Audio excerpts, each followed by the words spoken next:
Yeah, I'll react to that, sure. Hey, how are you? Great, I hope.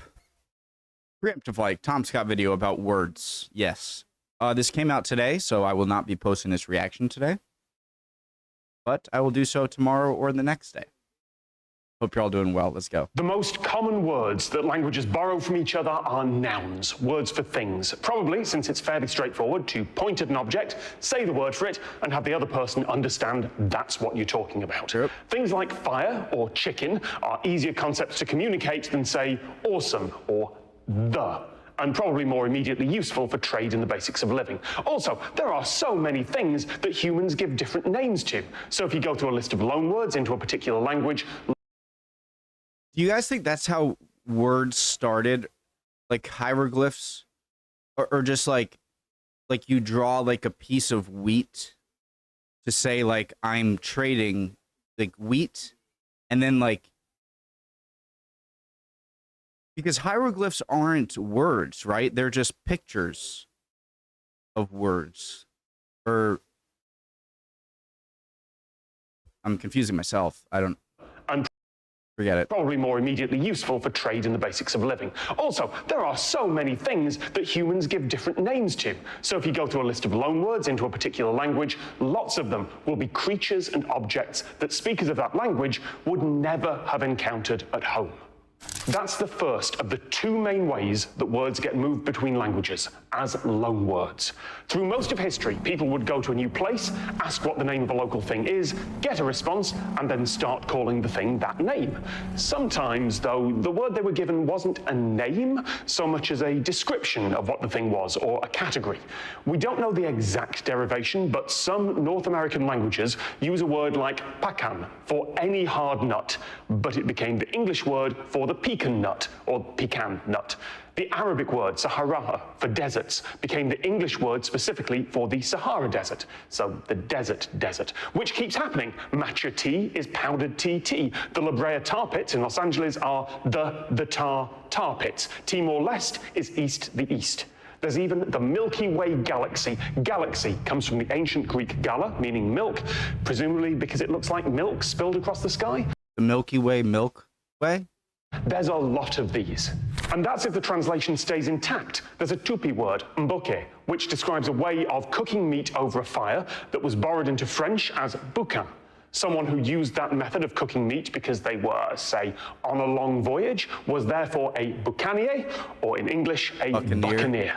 Or the word for a king in Persian, Shah, was eventually borrowed over and over again across multiple languages over centuries of trading to arrive in English as the words chess and check, and Shah, of course. Sometimes we borrow a word that we already have. It's just traveled by a different route and been changed in two different ways. Those are called doublets.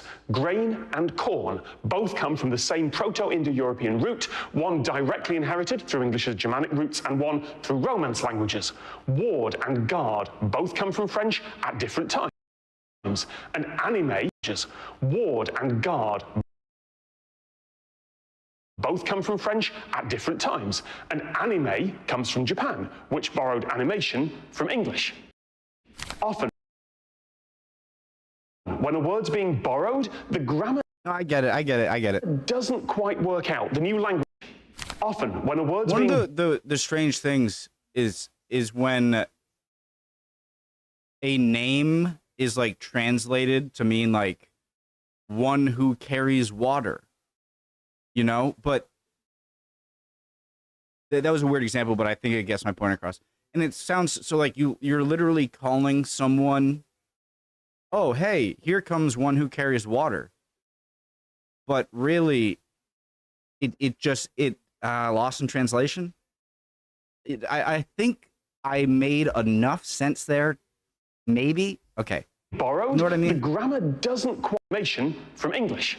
Often, when a word's being borrowed, the grammar doesn't quite work out. The new language keeps the other bits that are clinging on, called affixes and clitics, and those get baked into the long word itself. Loads of words in English that start with al come from Arabic. Albatross comes from al-gatas, the diver. Algebra from aljaba, which originally meant healing and resetting broken bones. The term for this is rebracketing. My favorite is admiral, which is said to come from Amir al-Ma, commander of the water, and Amir al-Ba, commander of the sea. So admiral is sort of commander of the, and then we just lost what they were commander of. But English received those loan words from French, which might have got them from Latin. So every time they moved language, they got, well, remodeled a bit as speakers. That's interesting. So what originally didn't mean strictly like commander on a boat on the sea, we took it and just made that what we refer to when we say the word.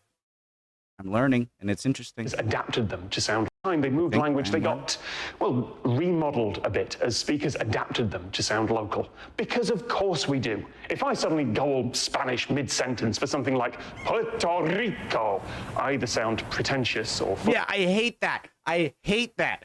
Stop. I hate it. Look, if you have, it happens with Spanish a lot in the U.S. because that's like you know, second after English. And people who are perfectly fine, like if you actually have an accent, you know, fine. But people who switch just to like let you know, like I know how this is supposed to be pronounced. Oh, that just gets under my skin. Like what's a good example? Tequila or salsa. Yeah, like, oh, I have some chips and salsa. No. Shoot. Oh, Mexico. But like seriously, I can't even. Just he said it. For something like Puerto Rico, I either sound pretentious or foolish or claiming to be a lot better at Spanish than I actually am. I'm also going to use that as an excuse for all my appalling pronunciations of non-English words in this video. I'm sorry to the rest of the world. There's a British sentence. So those are loan words. That's exactly how it is right outside my window right now. To the rest of the world. There's a British sentence. So those are loan words. The second way that words get translated across languages is much simpler, and those words are called calques. This is where a word is divided into its component parts, each of which then gets translated. The most well-known example is skyscraper. In the first half of the 20th century, many languages were suddenly in need of a word to describe buildings that are really, really big. Now, tall sails on a ship were already called skyscrapers, 2 words, and it's possible that's where the word for the buildings came from. It got hyphenated and then combined over time, like a lot of words do. But even languages who never had the concept of skyscraper sails just translated the 2 parts. And that leads to my favorite bit of this whole thing. Loan word is a copy of the German word for the concept, Lehnwort. It has its 2 parts separately translated and joined back together. Calque, on the other hand, is borrowed directly from French. It means to copy or trace, which means that loan word is a calque and calque is a loan word. I understand the difference, but now why? If you want to know more about this, then my co-author Gretchen McCulloch has an entire episode of the podcast, Lingthusiasm, about it. There's no worse feeling for me when watching a video than when the video ends on a concept I didn't understand. I hate it. Link is in the description. Check it out. Thanks, Tom. Awesome as always. What? Like a lot of words do.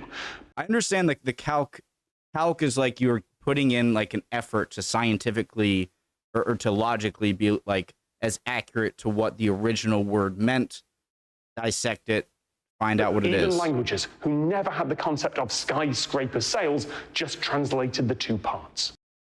Yeah. And that leads to my favorite bit of this whole thing. That I don't understand, okay. Loan word is a copy of the German word for the concept, Lehnwort. It has its 2 parts separately translated and joined back together.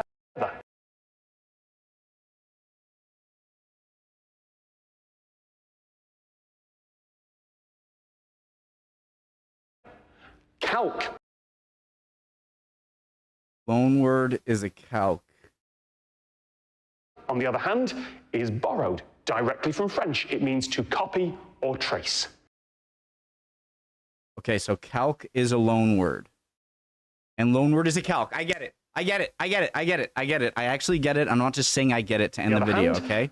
Loan word is a calque because you're dissecting it And calc is a loan word because it's like the thing. I got it. Thank you for something. I don't know. Hope you guys are all doing well. Love y'all. Seriously, hope you're doing well, guys. I'm serious. Mental health is no joke. Chin up if not. You'll be good soon. Emotions are fickle, guys. See you next time. Bye.